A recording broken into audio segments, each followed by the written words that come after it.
Rubrikā Kafija ar zvaigzni šoreiz centīsimies laust visus stereotipus, kas saistīti ar skaistumu un skaistumu konkursiem. Un atgādinu, ka rubrika Kafija ar zvaigzni joprojām notiek sadarbībā ar Double Coffee. Un joprojām lielu paldies mēs sakām Jānim Rīkstiņam.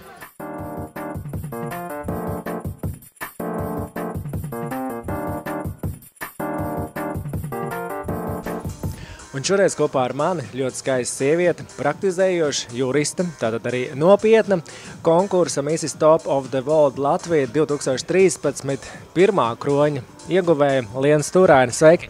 Labrīt! Saki, ir pavasara sajūta, beidzot saule, nav sniega. Kāds ir sajūtas? Protams, sajūtas ir kolosāls, beidzot ir saule un nav sniega, kā tu saki.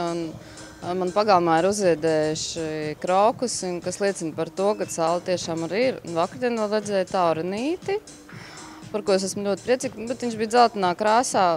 Bērnībā teica, ja taurenis dzeltenā krāsā, būs garlaicīga vasara, bet es tam neticu. Starp citu, aizvadītajā weekendā tu piedalījies konkursā Mrs. Top of the World Latvija, tātad pirmais kronis. Tas bija pavisam nesen. Kāds ir sajūta? Sajūtas ir brīnišķīgas, es jūtos daudz pārliecinātāka, daudz skaistāka.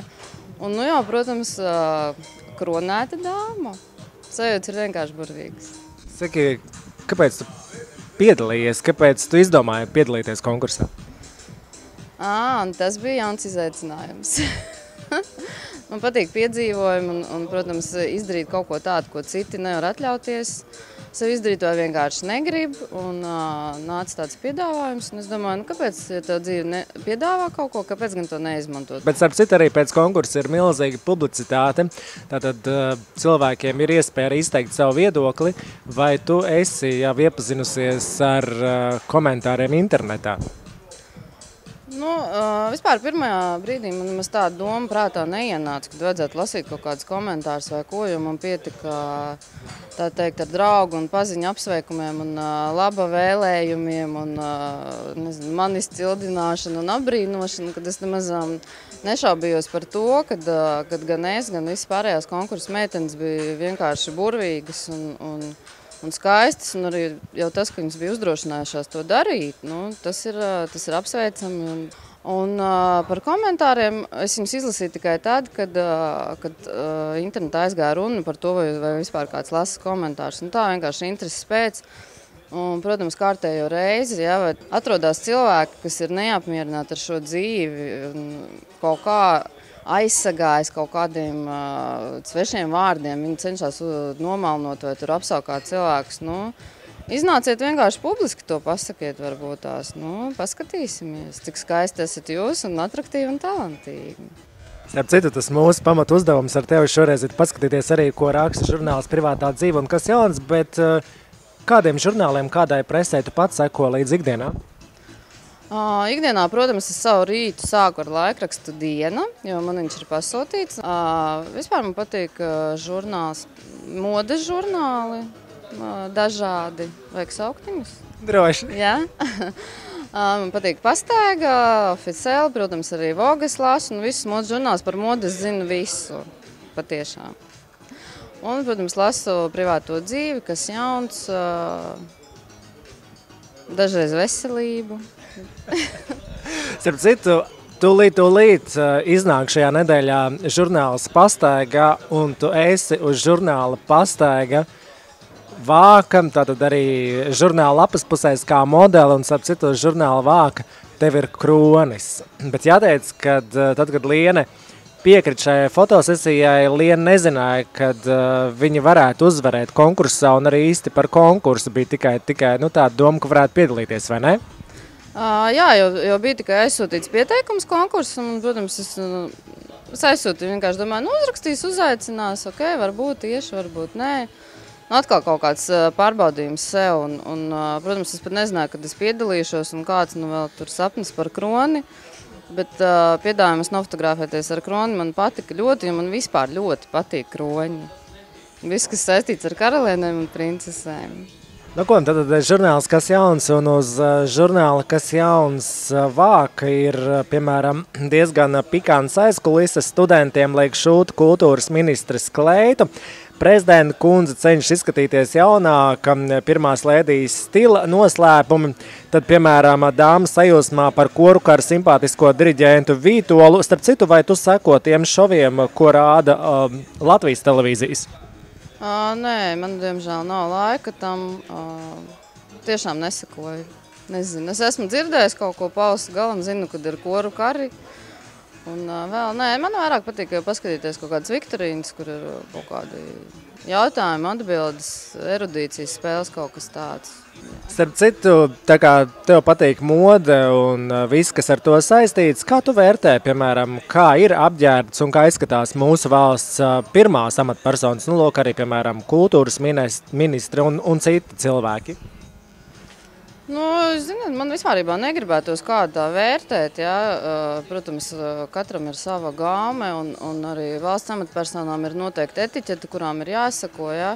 Bet par to, kad studentiem ir jāšķir tas tērps, ja, tagad ir izvērsusies ļoti liela diskusija par to, kad kas tur un kā tur, un tagad pēdējā ziņā, kad es braucu šeit, klausījos, kad studenti principā ir neapmierināti ar to, jo viņi tā kā tiek izmantot. Nu, šajā ziņā es viņam nepiekrist, jo tā ir atkal kaut kāda iespēja parādīt sevi, ja, un tad kāpēc tu studē tai modē, ja, tu jau negribi sēdēt ateljē un vienkārši šūt tur svārciņus vai blūzītes, ja. Starp citu, vasarā būs jaunais vilnis un pavisam drīz maijā būs arī Eirovīzija, un tātad ir notikusi arī jaunā viļņa atlase, kurā ir piedalījusies dziedātāja Liena Šomase, un tur ir tāds mazs skandāliņš runājot par šim te lietām, par mūziku. Tātad jaunais vilnis, Eirovīzija, seko, neseko? Jaunam vilnim sekoju, un esmu gājusi katru gadu, sākot no jaunā viļņa pastāvēšanas. Tātad zinu par visu, kā tas konkurss ir attīstījies, par cik es esmu jūrmalniece, ja, tad Jūrmalē tie ir lieli svētki. Tad man patīk, ka cilvēki visi sapucējās, smuki iet uz koncertiem, atbrauc arī daudz cilvēku no ārzemēm, ja, tā Jūrmalā pilnīgi atdzīvojās, ja, kas man tiešām ļoti patīk, jo ziemā tur ir diezgan bēdīgi, ja, kad tu brauc vai izej tur uz ielas, tad liekas, ka tā ir kaut kāda pamesta pilsēta, ja, neskatoties uz to, ka ļoti daudz dziednieciskās īpašības, ja. Nu, par repertuāru, protams, es nerunāšu, ja, jo Krievijas estrādē, man liekas, visu laiku dzied vienu un tie paši dziedātāji, ja, bet, nu, tas man tās dziesmas man tur tā. Un Eirovīzija, man patīk, un kad vispār tajā brīdī tā Eiropa ir vienota un māksla apvieno pasauli, tas ir brīnišķīgi. Žurnāls Privātā dzīve, ekskluzīvi PDZ Vaikulas privātā ballīte, un patiešām tātad Laima Vaikula ir nosvinējusi 59. dzimšanas dienu, bet šajā nedēļā, piemēram, Alla Pugačova nosvinēja 64. dzimšanas dienu. Kā, piemēram, ir ar Vaikuli un citām dziedātājām? Tev ir kaut kāds dziedātājs, kas tev patiešām patīk, vai dziedātāji? Laima Vaikula man ļoti patīk. Viņa ir, manuprāt, no Latvijas dziedātājām visstilīgākā dziedātāja. Izskatās viņa vienkārši perfekti, neskatoties uz viņas vecumu. Es viņu apsveicu dzimšanas dienā, kaut gan personīgi neesmu pazīstams, bet, nu, man viņa ļoti patīk. Viņa ir baigi foršām. Nākamais raksts Privātajā dzīvē. Feldmana gatavojas pusmaratona distancei. Tu esi lieliskā formā, tad tu ej uz sporta zāli. Kā tu sevi uzturi formā? Cik bieži tu nodarbojies ar sportu vai ko tu dari? 3 reizes nedēļā es eju uz sporta zāli. Es nevarētu teikt, ka es tur esmu baigā kultūrista vai kā, bet nu, tagad laikam to moderni sauc par fitnesu, ja? Nu, protams, ka pirmdienas rītos ir tā, kad ir sevi burtiski tā kā jāvelk uz turieni, bet, kad tu uz turieni atnāc, tad tu saproti, ka tas ir viss tikai priekš tevis, jā, lai tu būtu vēl skaistāks, sportiskāks un uzturēt veselību kārtībā. Tas ir ļoti labi. Ar sportu vajag nodarboties obligāti, jo tas arī uzlabo garstāvokli ikdienā, palīdz atbrīvoties no stresa. Nu, savukārt vasarā man patīk kaitot, diemžēl Latvijā nav tik bieži, un arī neskatoties uz to, ka mums ir tik gara jūrmala un plašas smilšainas pludmales, un kur to var darīt, nav tik bieži tas vējš, un laika apstākļi, diemžēl, ja pūš vējš, tad līs lietus, un lietainā laikā to nevar darīt, bet, nu, dažreiz sanāk izrauties. Cik kā ir ar kaut kādām diētām un tādām lietām? Nekādas diētas. Nē.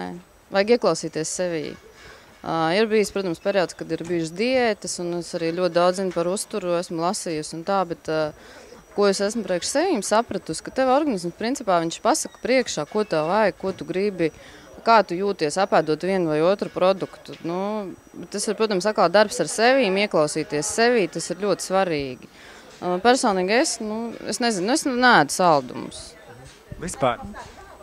Neprasāšu šokolādi? Nē, dažreiz, kad man prasās, kad es tiešām viņu gribu, es viņu apēdu, ja, un es sevi nekad, un vienkārši vajag atcerēties, ka nekad nevajag sevi šaustīt par to, ka tu esi kaut ko apēdis, un vienkārši sēdēt pēc tam visu nākošo dienu domāt, ārpēc es apēdu to kūciņu, ārpēc, es tā tev vēl sevi nopēt, ja, un tad iedzina organismu stresā, un tad tā kūciņa tiešām izlien tur, kur nevajag. Bet, nē, man nav tā, es varu mierīgi paiet garām vitrīnē ar tortītēm, paskatīties, cik skaistas, bet man nav tā, ka es nevaru atteikties. Pirms šīs sarunas tu stāstīji interesantu lietu par periodu, kas tavā dzīvē notiek ik pēc 2 apmēram gadiem. Tātad ir pagājuši 2 gadi, un tu piedalījies skaistuma konkursā un iespējams arī piedalīsies tālāk. Kas ir vēl bijis tavā dzīvē tāds traks? Jā, runājot par tiem trakuma periodiem, ir tā, kad tu dzīvo vienkārši, un tev liekas, ārpēc es dzīvoju, strādāju katru dienu, nekas interesants nenotiek. Labi, tur aizies uz teātru, uz kino, uz modes skatēm, tur kaut ko. Bet vai kaut ko tādu, kas tev visu to, kas ir uzkrājies tevī, tev vajag viņu kaut kur izlikt ārā. Un tās tādas lietas, tie ir ceļojumi. Bet ceļojumi ne vienkārši tādi, kad aizbraukt kaut kur pludmalē pagulēt, vai tur, es nezinu, aizbraukt paskatīties, cik skaisti ir Roma, bet ceļojumam vajag būt ar kaut kādu mērķi, ar kaut kādām grūtībām, lai viņš būtu interesants un kaut ko arī tev dzīvē mācītu, vai mazliet piezemēties, vai būt aktīvākam, vai kaut ko tādu. Un no tādiem ceļojumiem man ir bijuši, kad es esmu piedalījusies, tas saucās alternatīvais rallijs pa Āfrikas tuksnesi. Principā tas maršruts ir kā Parīze-Dakāra agrāk bija, kas gāja caur Sahāras tuksnesi, bet ar vecām mašīnām. Tur tas nolīgums tāds, ka mašīna tur nedrīkst būt dārgāk par 1000 eiro, un tad nopērc to mašīnu. Bez visādām navigācijām, bez mehāniķiem, bez satelīta telefoniem, bez nekā, vienkārši sadalās tur grupās cilvēki, un tad brauc. Viņiem ir jāizbrauc tas maršruts tur noteiktā diena laikā. Un, atbraucot Āfrikā, to mašīnu ziedo Āfrikas bērniem. Un tad vēl viens tāds no pēdējiem izgājieniem maniem. Tāds, kad es tiku ļoti brīnišķīgā kompānijā ar Māri Gaili, kas ir ļoti, profesionāls jūras braucējs, brauc apkārt pasaulē. Mēs burājām uz Antarktīdu. Tas vispārībā stāsts bija tāds, kad man piedāvāja, bet negribu aizbraukt, jo manas spējas jau bija pārbaudīts Āfrikā, ja, man uzaicināja Jānis Vaišļa. Viņš zināja, ka es varu izturēt jebko. Es klausies, negribu aizbraukt uz Antarktīdu, bet tieši tāpatās, ka es kaut kādu 2 dienu laikā vienkārši savācu manis un aizbraucu uz Antarktīdu. Pirmo reizi dzīvē izgāju atklātā jūrā uz jahtas, jā. Tas ilga visu 20 dienas, bija jūras slimības un bija augsti un bija, bet pēc tam bija vienkārši kolosāli. Un tieši tāpatās atkal es jūtos, ka es kaut ko izdarīju tādu, ka ka tev tiešām ir ko atcerēties dzīvē un pastāstīt citiem, kas un kā. Un pēc tā konkursa bija tieši tāda pati sajūta, ka tu atkal esi kaut ko izdarījis tādu, kas nav tipisks tev, un viņš to dod tiešām to enerģiju un spēku dzīvot tālāk un atkal meklēt kaut kādas jaunas iespējas attīstīt sevi. Saki, ko tu teiksi tām sievietēm, kuras domā piedalīties vai nepiedalīties šāda veida konkursos? Viennozīmīgi piedalīties, jo, kā jau es teicu, ja tev ir dot tāda iespēja, vispār jebkura iespēja, kas dzīvē tev tiek dota, viņu vajag izmantot. Tas ir tikai priekš sevis attīstīšanai un sevis pilnveidošanai, lai gūtu pašpārliecinātību par sevi. Un viennozīmīgi vajag piedalīties, nevajag baidīties. Tātad praktizējoša juriste, skaistuma konkursa Mrs. Top of the World Latvija 2013 pirmā kroņa īpašniece Liena Stūrēne. Šoreiz kopā ar mani. Paldies, kad atnāci. Mēs ar tevi noteikti vēl tiksimies. Un šī bija rubrika Kafija ar zvaigzni, kas notiek sadarbībā ar Double Coffee.